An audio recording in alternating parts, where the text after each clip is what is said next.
10分でわかる甲州征伐。5、3月1日、織田本隊は高遠城に到着しました。高遠城には城主に品盛信をはじめとする軍勢3000がいました。対して織田軍は3万のため、森信たちが勝てる見込みはゼロに等しいです。信忠は降伏勧告をしますが、森信は拒否。降伏勧告しに行った者は耳と鼻をそぎられて返されました。信忠は激怒し、翌日高遠城への総攻撃を決定。翌日に成の豚田本隊は絡めて門から、森隊と団体は大手門からそれぞれ攻撃開始。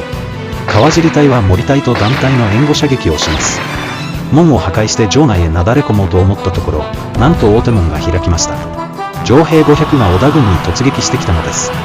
死を覚悟した城兵の士気は高く、大手門担当の織田軍の勢いがそがれてしまいました。